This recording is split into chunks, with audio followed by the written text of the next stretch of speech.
Pessoal, chegou a hora da nossa dica cultural. Para quem não quer cair na folia aí durante o carnaval, nós preparamos uma sugestão do jornalista Flávio Souza. Não é isso, Flávio? Um romance japonês chamado Norwegian Wood. Conta pra gente, que história é essa? Bom, o Norwegian Wood é o livro de Haruki Murakami, escritor japonês, muito bom, tem uma técnica aprimorada, é um autor que trabalha muito com a ficção, mas esse livro de romance, algumas pessoas chegam a sugerir que é uma autobiografia de um período dele na faculdade e basicamente conta a história de 3 jovens que eles têm um relacionamento meio confuso, um triângulo amoroso, e por ser um triângulo amoroso e por ser uma relação muito bonita de se ler e pelo texto e pela qualidade, eu escolhi esse livro para a gente estar conversando hoje.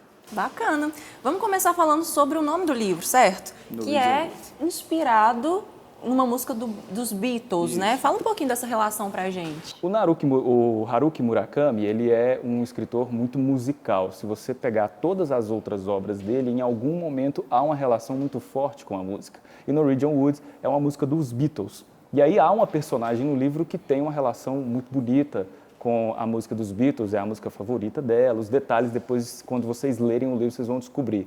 Mas é por isso. E outras obras dele também, ele trabalha dessa relação das pessoas com a música. Eu não me lembro, por exemplo, de outros autores que fazem esse paralelo, né? De gostar da música e colocar isso na literatura. É muito bacana. Parece que até se encaixa com a descrição dos personagens, faz todo sentido. Se você pesquisar a tradução de Norwegian Wood no Google e ler a tradução da música dos Beatles, você vai ver que lendo o livro faz todo sentido, é muito legal. A gente vai deixar para vocês lerem e entenderem nessa relação para não dar muito spoiler. Exato. Mas você começou falando aí a respeito da história, que há um triângulo amoroso. Fala mais um pouquinho a respeito. Tudo se passa em que contexto? A gente tem um pouquinho da cultura japonesa, né? Isso enriquece tudo. É muito da cultura japonesa, na realidade. Quando você está discutindo essa história do Haruki Murakami, Norwegian Wood, só fazer um parêntese, se as pessoas estão em algum estado de sofrimento ou com algum problema ligado à depressão, isso é muito sério, principalmente suicídio, o recomendável é que você não leia, porque é um livro que trata esses assuntos de uma forma diferenciada, levando em conta a cultura japonesa. Então, é bom que você não leia. Mas, voltando para a história, é um triângulo amoroso entre o Toru Watanabe, o Kizuki e a Naoko. Essas 3 pessoas, elas se envolvem demais porque são amigos, são muito próximos, mas só porque o Kizuki comete suicídio.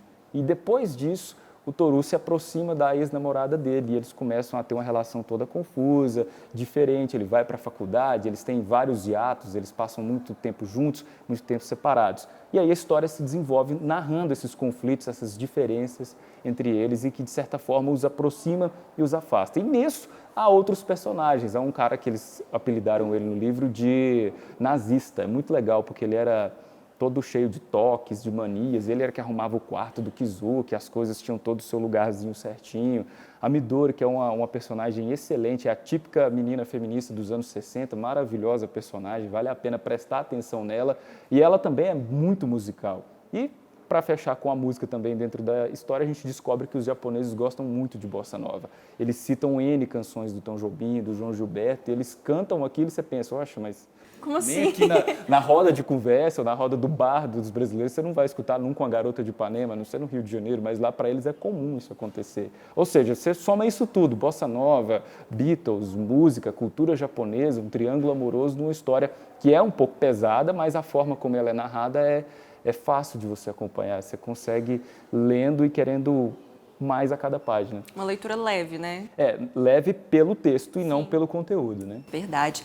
E você falando a respeito dessas curiosidades, né, relacionadas à música, à cultura japonesa, tem também uma diferença com relação aos relacionamentos, né? A forma que eles se relacionam. Conta pra gente. Demais. É porque na cultura japonesa, pelo menos nesse período, nos anos 60, eles têm uma outra visão dos relacionamentos. Então, eles levam muito tempo, por exemplo, para tocar na mão um do outro, para saírem juntos, para se declarar, e a partir daí é que começa, de fato, um relacionamento amoroso. Ou seja, você vai vendo aquilo e você fica numa ansiedade, fala assim, poxa, mas será que eles não vão se beijar nunca? Eles não vão sair nunca? Será que vai ficar só nisso? Sabe quando você está naquela situação que você está apaixonado por alguém, mas não sabe o que faz? Parece que o romance japonês é exatamente aquilo o tempo todo.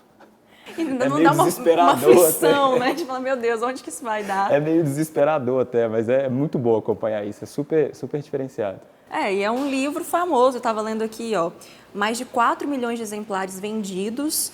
É um livro publicado originalmente em 1987, inclusive tem adaptação para o cinema, né? Existe o filme, que também é premiado.